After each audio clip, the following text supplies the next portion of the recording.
प्रेम से बोलो गौरी पुत्र गणेश की जय। ओम नमः शिवाय। हर हर महादेव। आज की वीडियो में आप श्रवण करेंगे भगवान भोलेनाथ की पौराणिक व्रत कथा। आर्यव्रत में चित्रवर्मा नाम से प्रसिद्ध एक राजा थे। वे दुष्टों को दंड देने के लिए यमराज के समान समझे जाते थे। वे धर्म मर्यादाओं के रक्षक, कुमार्गामी पुरुषों को दंड देकर राह पर लाने वाले, समस्त यज्ञों का अनुष्ठान करने वाले और शरणार्थियों की रक्षा करने में समर्थ थे। भगवान शिव और विष्णु में उनकी बड़ी भक्ति थी। राजा चित्रवर्मा ने अनेक परम पराक्रमी पुत्रों को पाकर अंत में एक सुंदर मुख वाली कन्या प्राप्त की। एक दिन राजा ने जातक के लक्षण जानने वाले श्रेष्ठ ब्राह्मणों को बुलाकर कन्या की जन्म कुंडली के अनुसार भावी फल पूछे। तब उन ब्राह्मणों में से एक बहुज्ञ विद्वान ने कहा, महाराज, ये आपकी कन्या सीमंतनी नाम से प्रसिद्ध होगी। ये भगवती उमा की भांति मंगलमयी, दमयंती की भांति परम सुंदरी, सरस्वती के समान सब कलाओं को जानने वाली तथा लक्ष्मी की भांति अत्यंत सद्गुणों से सुशोभित होगी। ये 10,000 वर्षों तक अपने स्वामी के साथ आनंद भोगेगी और 8 पुत्रों को जन्म देकर उत्तम सुख का उपभोग करेगी। तत्पश्चात एक दूसरे ब्राह्मण ने कहा, ये कन्या 14वें वर्ष में विधवा हो जाएगी।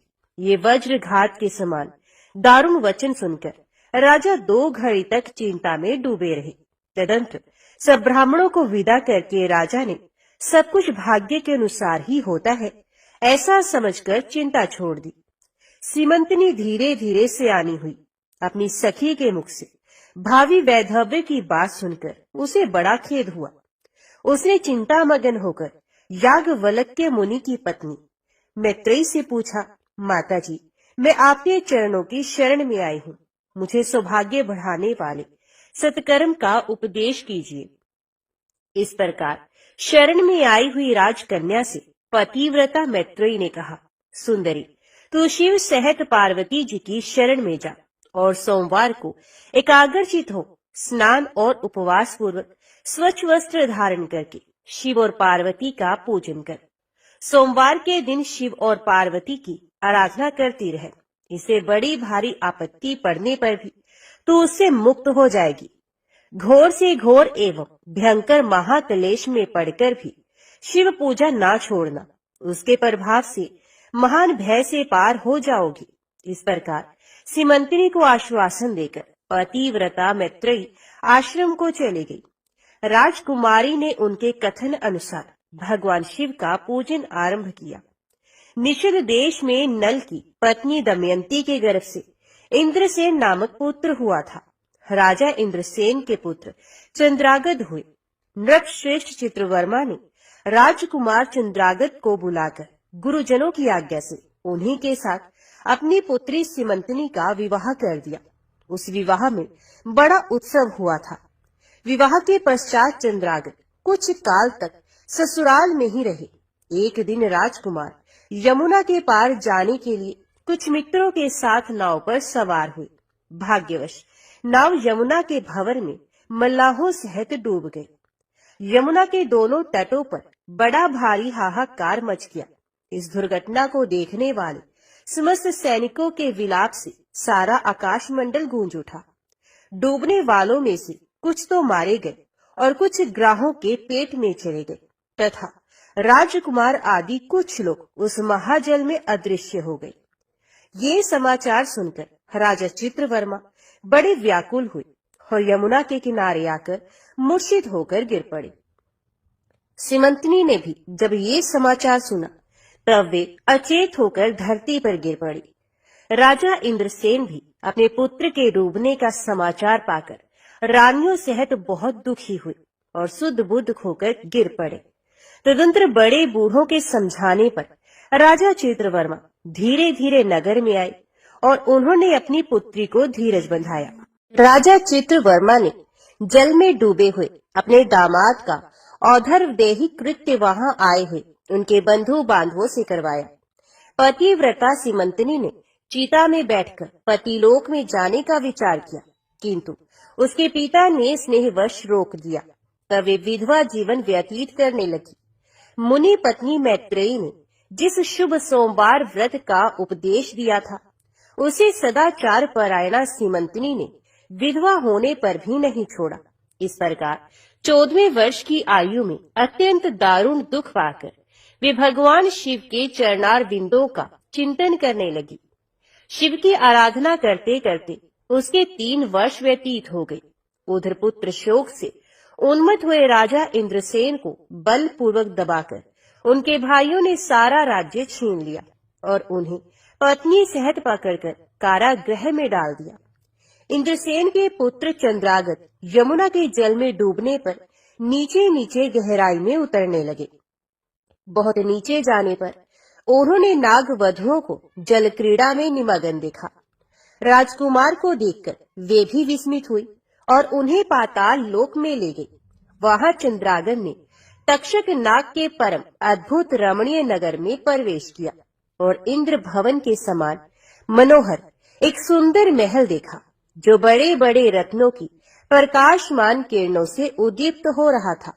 भगवान सूर्य के समान तेजस्वी तक्षक नाग को सभा भवन में विराजमान देख परम बुद्धिमान राजकुमार ने प्रणाम किया और हाथ जोड़कर खड़े हो गए। तक्षक के तेज से उनके नेत्र चौंधिया गए। नागराज ने भी मनोरम राजकुमार को देखकर उन नागिनों से पूछा, ये कौन है और कहां से आया है? तो उन्होंने उत्तर दिया, हमने इसे यमुना जल में देखा है और इसके कुल तथा नाम का परिचय न होने के कारण आपके पास ले आई हैं। तब तक्षक ने राजकुमार से पूछा, तुम किसके पुत्र हो? तुम कौन हो?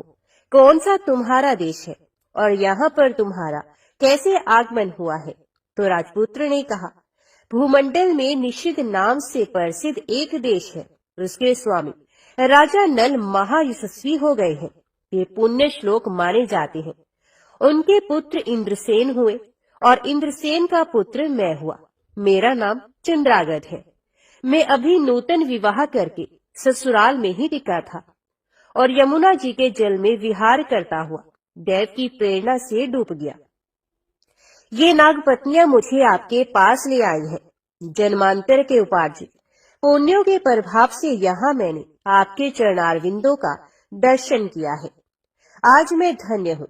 मेरे माता पिता कृतार्थ हो गए, क्योंकि आपने दया करके मेरी ओर देखा और मुझसे वार्तालाप किया है। इस प्रकार अत्यंत मनोहर उदारतापूर्ण वचन सुनकर तक्षक ने कहा, राजकुमार, तुम भय न करो, धैर्य रखो और बताओ, तुम संपूर्ण देवताओं में किसकी पूजा करते हो? तो राजकुमार ने कहा, जो संपूर्ण देवों में महादेव कहे जाते हैं, उन्हीं विश्वात्मा उमापति भगवान शिव की मैं पूजा करता हूँ, जो विधाता के भी विधाता, कारण के भी कारण और तेजों में सर्वोत्कृष्ट तेज हैं। वे भगवान शिव मेरी परम गति हैं, जो अत्यंत निकट होकर भी पाप से दूषित चित्त वाले पुरुषों के लिए बहुत दूर है तथा जिनके तेज की कोई सीमा नहीं है, जो अग्नि, भूमि, वायु, जल और आकाश में भी स्थित हैं।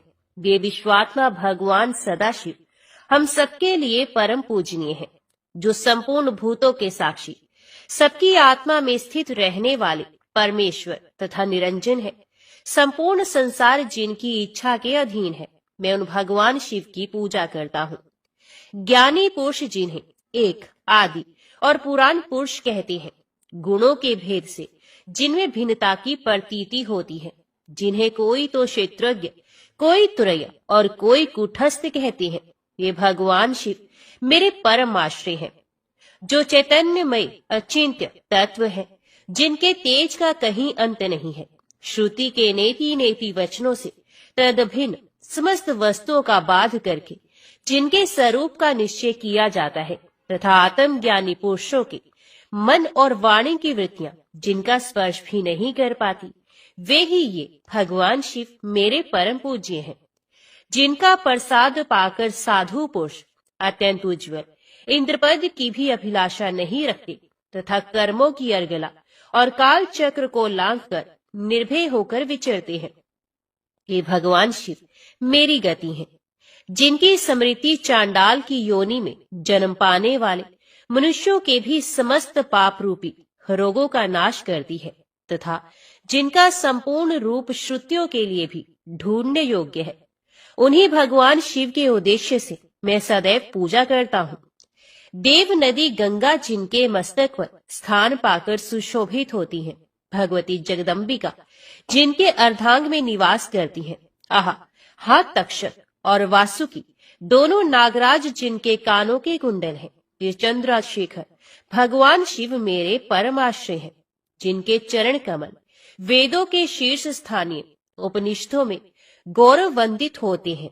वेदांत की श्रुति भी जिनके चरणार विंदों का गुणगान करती है, जिनका दिव्य स्वरूप सदा योगियों के हृदय में प्रकाशित होता है तथा जिनकी सगुण मूर्ति संपूर्ण तत्वों का प्रकाश करने वाली है।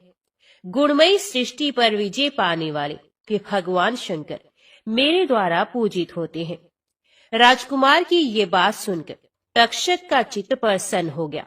उनके हृदय में महादेव जी के प्रति नूतन भक्ति भाव का उदय हो गया और वे उनसे इस प्रकार बोले, राजेंद्र नंदन, तुम्हारा कल्याण हो। मैं तुम पर बहुत प्रसन्न हूँ, क्योंकि तुम बालक होकर भी सर्वोत्कृष्ट परात्पर शिव तत्व को जानते हो। देखो, ये रत्नमय लोक है, ये मनोहर नेत्रों वाली युवतियां हैं, ये मनोवांछित कामना पूर्ण करने वाले कल्प वृक्ष हैं तथा ये अमृत रूपी जल से भरी हुई बावलियां हैं। यहाँ मृत्यु का दारुण भय नहीं है, बुढ़ापा और रोग से यहाँ किसी को पीड़ा नहीं होती। तुम इच्छा अनुसार यहीं रहो और यथा योग्य सुख भोगों का उपभोग करो। नागराज के ऐसा कहने पर राजकुमार हाथ जोड़कर बोले, नागराज, मैंने समय पर विवाह किया है। मेरी पत्नी उत्तम व्रत का पालन करने वाली और शिव पूजा परायणा है। मैं अपने माता पिता का इकलौता पुत्र हूँ। वे सब लोग इस समय मुझे मरा हुआ मानकर महान शोक से घिर गए होंगे, अतः मुझे किसी प्रकार भी यहाँ अधिक समय तक नहीं रुकना चाहिए। कृपा करके मुझे उसी मनुष्यलोक में पुनः पहुंचा दीजिए।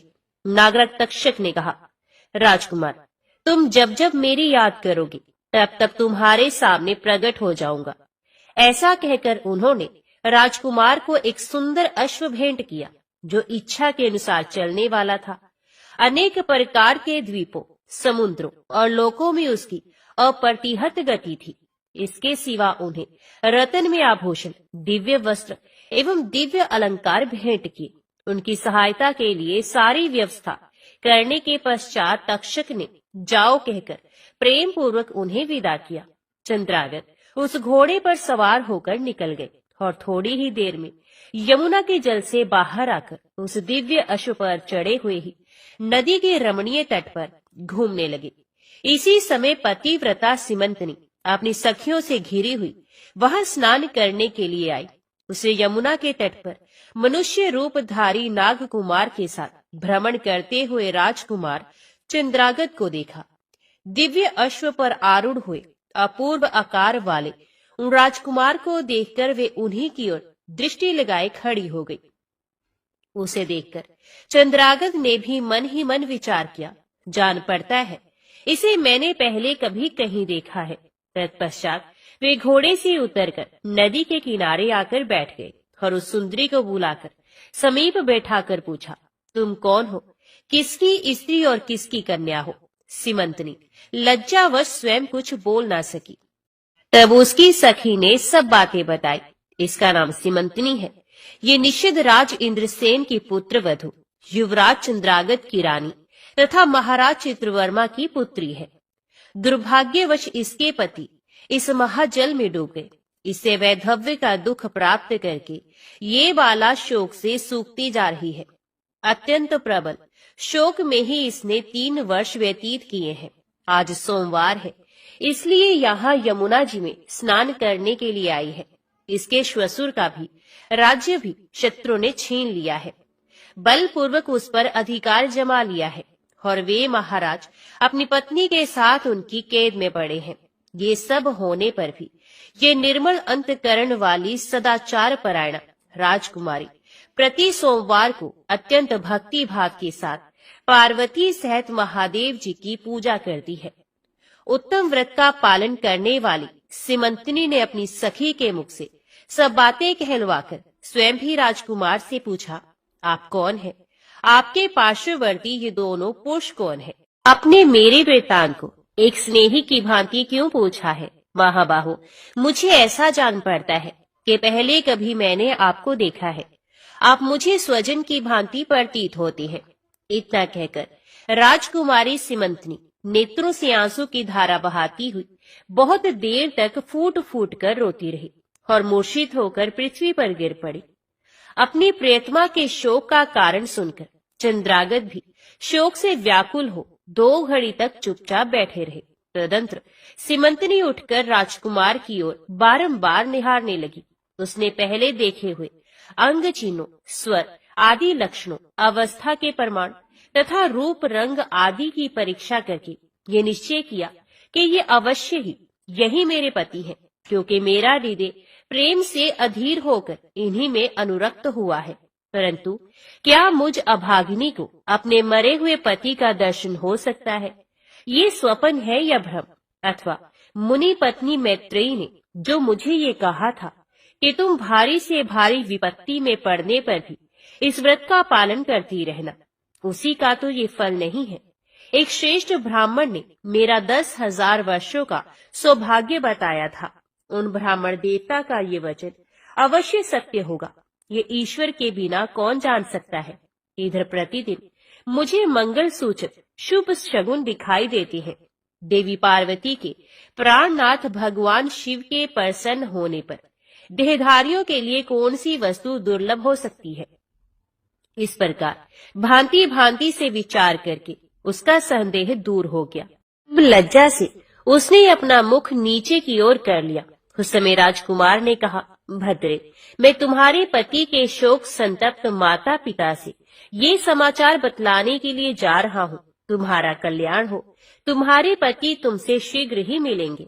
यूं कहकर राजकुमार घोड़े पर सवार हुए और अपने दोनों सहायकों के साथ शीघ्र ही अपने राज्य में जा पहुंचे। वहां नगर उद्यान के समीप स्थित होकर उन्होंने नागराज के पुत्र को राज सिंहासन पर अधिकार जमाए बैठे हुए बंधुओं के समीप भेजा। नागकुमार ने शीघ्र जाकर उन सब से कहा, तुम सब लोग महाराज इंद्रसेन को अविलंब कारागृह से मुक्त करो और सिंहासन छोड़कर हट जाओ। महाराज के पुत्र चंद्रागत पाताल लोक से लौटकर यहाँ आ गए हैं। तुम आनाकानी ना करो, नहीं तो चंद्रागत के बाण तुम्हारे प्राण हर लेंगे। वे यमुना जी के जल में डूबकर नागराज तक्षक के घर जा पहुंचे थे। वहां से उनकी सहायता पाकर पुनः इस लोक में लौटे हैं। नागकुमार की कही हुई ये सारी बातें सुनकर शत्रुओं ने भी बहुत अच्छा कहकर उनकी आज्ञा स्वीकार की और महाराज इंद्रसेन को उनके खोए हुए पुत्र के पुनः लौटाने का समाचार बताकर उनका सिंहासन उन्हें लौटा दिया। महाराज को प्रसन्न करके भी वे लोग भयभीत बने रहे। मेरा पुत्र आ रहा है, ये बात सुनकर राजा प्रेम के आंसू बहाते हुए आनंद में डूब गए। यही दशा महारानी की भी थी। तदंतर सब नागरिक, वृद्ध मंत्री और पुरोहित आगे जाकर चंद्रागत से मिले और उन्हें हृदय से लगाकर महाराज के समीप ले आए। अपने भवन में प्रवेश करके अश्रु वर्षा करते हुए राजकुमार ने माता पिता के चरणों में प्रणाम किया। चरणों में पड़े हुए पुत्र को उठाकर राजा ने अश्रु सिक्त हृदय से लगा लिया। फिर क्रमश सब माताओं को प्रणाम करके उनका आशीर्वाद ले राजकुमार पूर्ववासियों से मिले और उन्होंने सबको यथा योग्य सम्मान दिया। उन्हें सबके साथ राजसभा में बैठकर अपना सब वृतांत पिता से निवेदन किया और नागराज तक्षक से मित्रता होने की भी बात बताई। राजकुमार का चरित्र देख और सुनकर राजा इंद्रसेन हर्ष से विवल हो गए। उन्होंने अपने मन में यही माना कि मेरी पुत्र वधु ने भगवान महेश्वर की आराधना करके इस अनुपम सौभाग्य का अर्जन किया है। निषिद्ध राज ने ये मंगलमय वार्ता दूतों के द्वारा महाराज चित्रवर्मा को भी कहला दी। यह अमृतमय वार्ता सुनकर महाराज चित्रवर्मा आनंद से विवल हो गए और बड़े वेग से उठकर उन्होंने संदेश वाहकों को उपहार में बहुत धन दिया। फिर अपनी पुत्री को बुलाकर उन्होंने उससे वैधव्य के चिन्हों का परित्याग करवाया और उसे नाना प्रकार के आभूषणों से विभूषित किया। तत्पश्चात समूचे राष्ट्र के गांव और नगर आदि में बड़ा भारी उत्सव हुआ और सब लोगों ने राजकुमारी सीमंतिनी के सदाचार की बड़ी प्रशंसा की। चित्रवर्मा ने इंद्रसेन के पुत्र चंद्रागत को बुलाकर सीमंतिनी को उनके साथ विदा कर दिया। चंद्रागत ने तक्षक के घर से लाए हुए रत्न आदि आभूषणों के द्वारा, जो मानव मात्र के लिए अत्यंत दुर्लभ है, अपनी पत्नी को अलंकृत किया। तपे हुए स्वर्ण के समान सुशोभित 40 कोस तक जाने वाली सुगंध से युक्त दिव्य अंगराग से सीमंतिनी की बड़ी शोभा हो रही थी। कमल के केसर के समान रंग वाले कल्प वृक्ष के पुष्पों से बनी हुई और कभी न कुम्हलाने वाली माला भी सती सीमंतिनी की शोभा बढ़ा रही थी। इस प्रकार शुभ मुहूर्त में अपनी पत्नी को साथ लेकर श्वशुर की आज्ञा से चंद्रागत पुनः अपनी नगरी में आए। महाराज इंद्रसेन ने अपने पुत्र को राज सिंहासन पर बिठाकर तपस्या द्वारा भगवान शिव की आराधना करके योगी पुरुषों को उपलब्ध होने वाली उत्तम गति प्राप्त की। राजा चंद्रागत ने अपनी धर्मपत्नी सीमंतिनी के साथ 10,000 वर्षों तक नाना प्रकार के विषयों का उपभोग किया। उन्होंने 8 पुत्रों और 1 कन्या को जन्म दिया। सीमंतिनी प्रतिदिन भगवान महेश्वर की पूजा करती हुई अपने स्वामी के साथ सुखपूर्वक रहने लगी। उसे सोमवार के व्रत के प्रभाव से अपना खोया हुआ सौभाग्य प्राप्त कर लिया। ओम नमः शिवाय। हर हर महादेव। आशकल नामक गांव में बिंदुक नाम का एक ब्राह्मण रहता था। वे अधर्मी, दुरात्मा एवं महापापी था। उसकी स्त्री बहुत सुंदर थी। उसका नाम चंचुला था। वह सदा उत्तम धर्म का पालन करती थी, परंतु बिंदुक वैश्यगामी था। इस तरह कुकर्म करते हुए बहुत समय व्यतीत हो गया। उसकी स्त्री काम से पीड़ित होने पर भी स्वधर्म नाश के भय से कलेश सहकर भी काफी समय तक धर्म भ्रष्ट नहीं हुई, परंतु आगे चलकर वे भी अपने दुराचारी पति के आचरण से प्रभावित होकर दुराचारिणी और अपने धर्म से विमुख हो गई। इस तरह दुराचार में डूबे हुए उन पति पत्नी का बहुत सा समय व्यर्थ में बीत गया। वैश्यगामी, दूषित बुद्धि वाला वे दुष्ट ब्राह्मण बिंदुक समय अनुसार मृत्यु को प्राप्त होकर नरक में चला गया। बहुत दिनों तक नरक के दुखों को भोगकर वे मूढ़ बुद्धि पापी विंध्य पर्वत पर भयंकर पिशाच हो गया। इधर उस दुराचारी बिंदुक के मर जाने पर वे चंचुला नामक स्त्री बहुत समय तक पुत्रों के साथ अपने घर में रहती रही। पति की मृत्यु के बाद वे भी अपने धर्म से गिरकर परपुरुषों का संग करने लगी थी। सतिया विपत्ति में भी अपने धर्म का पालन करना नहीं छोड़ती। यही तो तप है। तप कठिन तो होता ही है, लेकिन इसका फल बहुत मीठा होता है। विषयी इस सत्य को नहीं जानता, इसलिए वे विषयों के विषफल का स्वाद लेते हुए भोग करता है। एक दिन देव योग से किसी पुण्य पर्व के आने पर वे अपने भाई बंधुओं के साथ गोकर्ण क्षेत्र में गई। उसने तीर्थ के जल में स्नान किया एवं बंधु जनों के साथ यत्र तत्र घूमने लगी। घूमते घूमते वह एक देव मंदिर में गई। वहां उसने एक ब्राह्मण के मुख से भगवान शिव की परम पवित्र एवं मंगलकारी कथा सुनी। कथावाचक ब्राह्मण कह रहे थे कि जो स्त्रियां व्यभिचार करती हैं, वे मरने के बाद जब यमलोक में जाती हैं, तब यमराज के दूत उन्हें तरह तरह से यंत्रणा देते हैं। वे उसके काम अंगों को तप्त लोह दंडों से दागते हैं। तप्त लोह के पोष से उसका संसर्ग कराते हैं। ये सारे दंड इतनी वेदना देने वाले होते हैं कि जीव पुकार पुकार कर कहता है कि अब वे ऐसा नहीं करेगा, लेकिन यमदूत उसे छोड़ते नहीं। कर्मों का फल तो सभी को भोगना पड़ता है। देव, ऋषि, मनुष्य सभी इससे बंधे हुए हैं। ब्राह्मण के मुख से ये वैराग्य बढ़ाने वाली कथा सुनकर चंचुला भय से व्याकुल हो गई। कथा समाप्त होने पर सभी लोग वहां से चले गए। तब कथा बांचने वाले ब्राह्मण देवता से चंचुला ने कहा, हे ब्राह्मण, धर्म को न जानने के कारण मेरे द्वारा बहुत बड़ा दुराचार हुआ है। स्वामी, मेरे ऊपर कृपा कर मेरा उद्धार कीजिए। आपके प्रवचन को सुनकर मुझे इस संसार से वैराग्य हो गया है। मुझ मूढ़ चित्त वाली पापिनी को धिक्कार है। मैं निंदा के योग्य हूँ।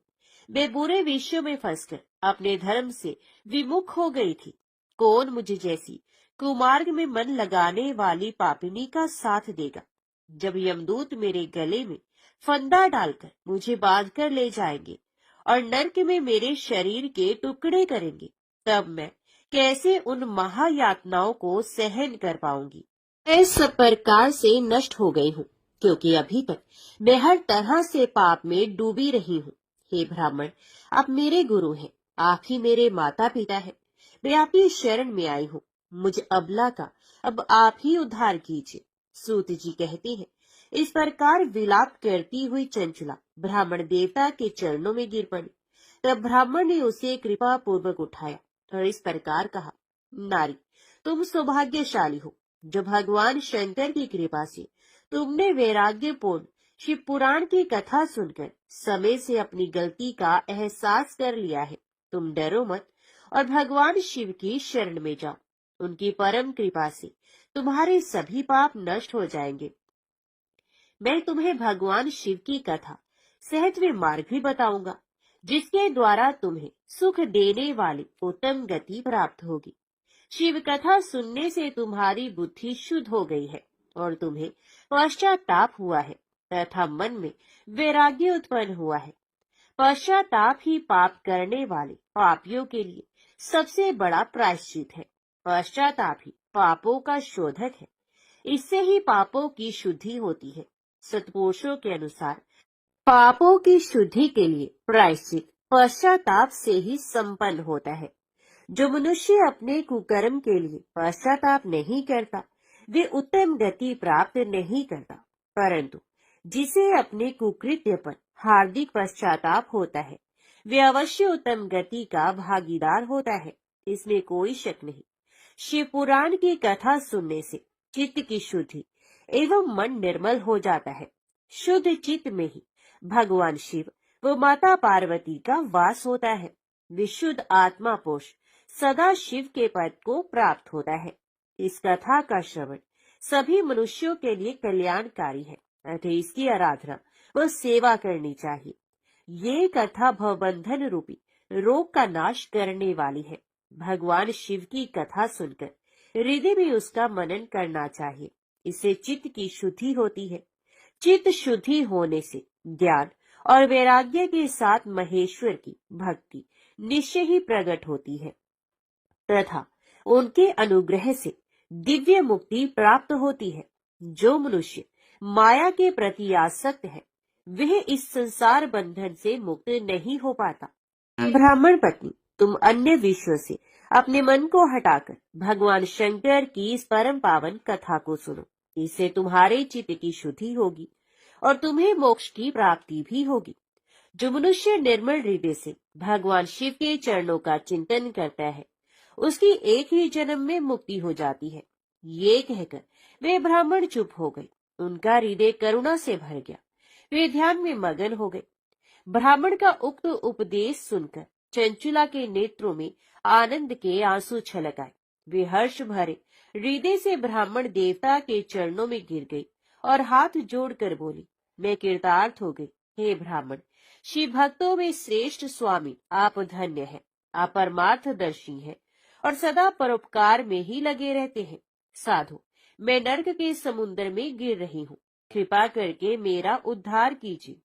जिस पौराणिक व अमृत के समान सुंदर शिव पुराण कथा की बात आपने की है, उसे सुनकर ही मेरे मन में वैराग्य उत्पन्न हुआ है।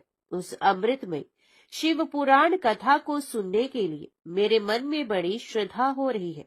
कृपया आप मुझे उसे सुनाइए। शिव पुराण की कथा सुनने की इच्छा मन में लिए हुए चंचुला उन ब्राह्मण देवता की सेवा में वहीं रहने लगी। उस गोकर्ण नामक महाक्षेत्र में उन ब्राह्मण देवता के मुख से चंचुला शिव पुराण की भक्ति, ज्ञान और वैराग्य को बढ़ाने वाली और मुक्ति देने वाली परम उत्तम कथा सुनकर कृतार्थ हो गई। उसका चित्त शुद्ध हो गया। वे अपने हृदय में शिव के सगुण रूप का चिंतन करने लगी। वे सदैव शिव के सच्चिदानंद में स्वरूप का स्मरण करती थी। तत्पश्चात अपना समय पूर्ण होने पर चंचुला ने बिना किसी कष्ट के अपना शरीर त्याग दिया। उसे लेने के लिए एक दिव्य विमान वहां पहुंचा। ये विमान शोभा साधनों से सजा था एवं शिव गणों से सुशोभित था। चंचुला विमान से शिवपुरी पहुंची। उसके सारे पाप धुल गए। वे दिव्यांगना हो गई। वे गौरांगी देवी मस्तक पर अर्धचंद्र का मुकुट व अन्य दिव्य आभूषण पहने शिवपुरी में पहुंची। वहां उसने सनातन देवता त्रिनेत्रधारी महादेव शिव को देखा। सभी देवता उनकी सेवा में भक्ति भाव से उपस्थित थे। उनकी अंग कांति करोड़ों सूर्यों के समान प्रकाशित हो रही थी। 5 मुख और हर मुख में 3-3 नेत्र थे। मस्तक पर अर्धचंद्राकार मुकुट शोभायमान हो रहा था। कंठ में नील चिन्ह था। उनके साथ में देवी गौरी विराजमान थी, जो विद्युत पुंज के समान प्रकाशित हो रही थी। महादेव जी की कांति कपूर के समान गौर थी। उनके शरीर पर श्वेत वस्त्र थे तथा शरीर श्वेत भस्म से युक्त था। इस प्रकार भगवान शिव के परम उज्जवल रूप के दर्शन कर चंचुला बहुत प्रसन्न हुई। उसने भगवान को बारंबार प्रणाम किया और हाथ जोड़कर प्रेम, आनंद और संतोष से युक्त हो विनीत भाव से खड़ी हो गई। उसके नेत्रों से आनंद अश्रुओं की धारा बहने लगी। भगवान शंकर व माता पार्वती करुणा के साथ सौम्य दृष्टि से देखकर चंचुला को अपने पास बुलाया। गौरी उमा ने उसे प्रेम पूर्वक अपनी सखी बना लिया। चंचुला सुख पूर्वक भगवान शिव के धाम में उमा देवी की सखी के रूप में निवास करने लगी। एक दिन चंचुला आनंद में मगन उमा देवी के पास गई और दोनों हाथ जोड़कर उनकी स्तुति करने लगी। चंचुला बोली, हे गिरिराज नंदिनी सकंद माता उमा, आप सभी मनुष्यों एवं देवताओं द्वारा पूज्य तथा समस्त सुखों को देने वाली हो। आप शंभु प्रिय है। आप ही सगुणा और निर्गुणा है। हे सच्चिदानंद स्वरूपिणी, आप ही प्रकृति की पोषक है। हे माता, आप ही संसार की सृष्टि, पालन और संहार करने वाली है। आप ही ब्रह्मा, विष्णु और महेश को उत्तम प्रतिष्ठा देने वाली परम शक्ति है। सदगति प्राप्त चंचुला इस प्रकार देवी की स्तुति कर शांत हो गई। उसकी आंखों में प्रेम के आंसू उमड़ आए। तब शंकर प्रिया भक्त वत्सला देवी उमा ने बड़े प्रेम से चंचुला को चुप कराते हुए कहा, सखी चंचुला, मैं तुम्हारी स्तुति से प्रसन्न हूँ। बोलो, क्या वर मांगती हो? चंचुला बोली, हे गिरिराज कुमारी, मेरे पति बिंदु इस समय कहाँ है? वो कैसे हैं? मुझे बताइए और कुछ उपाय कीजिए ताकि हम फिर से मिल सके। हे महादेवी, मेरे पति एक शूद्र जाति वैश्या के प्रति आसक्त थे और पाप में ही डूबे रहते थे। गिरिजा माता बोली, बेटी, तुम्हारा पति बिंदु बड़ा पापी था। उसका अंत बड़ा भयानक हुआ।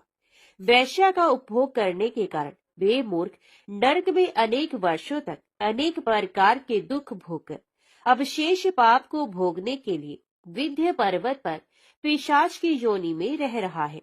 वे दुष्ट वही वायु पीकर रहता है और सब प्रकार के कष्ट सहता है।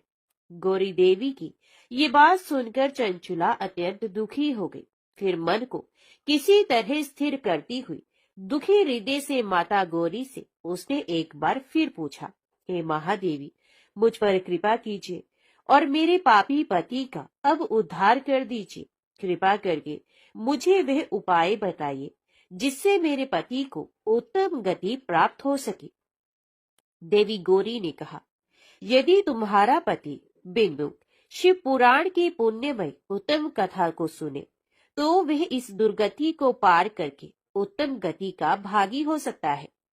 अमृत के समान मधुर गौरी देवी का ये वचन सुनकर चंचुला ने दोनों हाथ जोड़कर मस्तक झुकाकर उन्हें बारंबार प्रणाम किया तथा प्रार्थना की कि मेरे पति को शिव पुराण सुनाने की व्यवस्था की जाए। ब्राह्मण पत्नी चंचुला के बार बार प्रार्थना करने पर शिव प्रिया गौरी देवी ने भगवान शिव की महिमा का गान करने वाले गंधर्व राज तुम्बरू को बुलाकर कहा, तुम्बरू, तुम्हारी भगवान शिव में प्रीति है। तुम मेरे मन की सभी बातें जानकर मेरे कार्यों को सिद्ध भी करते हो। तुम मेरी इस सखी के साथ विंध्य पर जाओ। वहां एक महाघोर एवं भयंकर पिशाच रहता है। पूर्व जन्म में वह पिशाच बिंदुक नामक ब्राह्मण मेरी इस सखी चंचुला का पति था। वे वैश्यगामी हो गया। उसने स्नान संध्या आदि नित्य क्रम छोड़कर अपवित्र रहने लगा। क्रोध के कारण उसकी बुद्धि भ्रष्ट हो गई। दुर्जनों से उसकी मित्रता तथा सज्जनों से द्वेष बढ़ गया था। वे अस्त्र शस्त्र से हिंसा करता, लोगों को सताता और उनके घरों में आग लगा देता था। चांडालों से दोस्ती करता, वह रोज वैश्या के पास जाता था।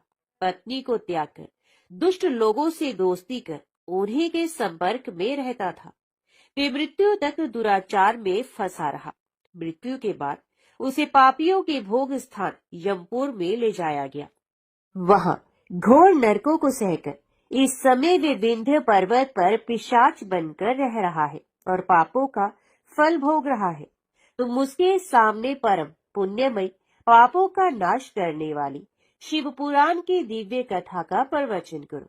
इस कथा को सुनने से उसका हृदय सभी पापों से मुक्त होकर शुद्ध हो जाएगा और विपरीत योनि से मुक्त हो जाएगा।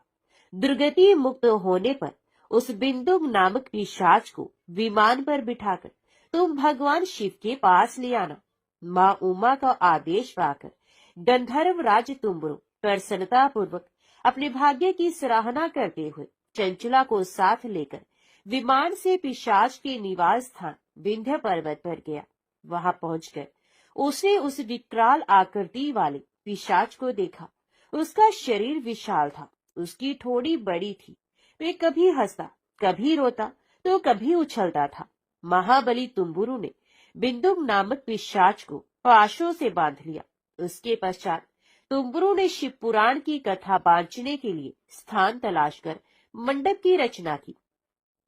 शीघ्र ही इस बात का पता लोगों को चल गया कि एक पिशाच के उद्धार हेतु देवी पार्वती की आज्ञा से तुम्बुरु शिव पुराण की अमृत कथा सुनाने के लिए विंध्य पर्वत पर आया है। उस कथा को सुनने के लोभ से बहुत से देवऋषि वहां पहुंच गए।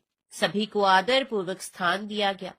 पिशाच बिंदु को पाशों में बांधकर आसन पर बिठाया गया और तब तुम्बुरु ने परम उत्तम शिव पुराण की अमृत कथा का गान शुरू किया। उसने पहली विद्येश्वर संहिता से लेकर 7वीं वायु संहिता तक शिव पुराण की कथा का स्पष्ट वर्णन किया। 7 संहिताओं से शिव पुराण को सुनकर सभी श्रोता कृतार्थ हो गए। परम पुण्य में शिव पुराण को सुनकर पिशाच सभी पापों से मुक्त हो गया और उसने पिशाच शरीर का त्याग कर दिया। शीघ्र ही उसका रूप दिव्य हो गया। उसका शरीर गौर वर्ण का हो गया। शरीर पर श्वेत वस्त्र एवं पुरुषों के आभूषण आ गए। इस प्रकार दिव्य देहधारी होकर बिंदुक अपनी पत्नी चंचुला के साथ स्वयं भी भगवान शिव का गुणगान करने लगा। उसे इस दिव्य रूप में देखकर सभी को बहुत आश्चर्य हुआ। उसका मन परम आनंद से परिपूर्ण हो गया। सभी भगवान महेश्वर की अद्भुत चरित्र को सुनकर कृतार्थ होकर उनका यशोगान करते हुए अपने अपने धाम को चले गए। बिंदुक अपनी पत्नी चंचुला के साथ विमान में बैठकर शिवपुरी की ओर चल दिया। महेश्वर के गुणों का गान करता हुआ बिंदुक अपनी पत्नी चंचुला व तुम्बुरु के साथ शीघ्र ही शिवधाम पहुंच गया। भगवान शिव व देवी पार्वती ने उसे अपना पार्षद बना लिया। दोनों पति पत्नी सुखपूर्वक भगवान महेश्वर एवं देवी गौरी के श्री चरणों में अविचल निवास पाकर धन्य हो गए। ओम नमः शिवाय। हर हर महादेव।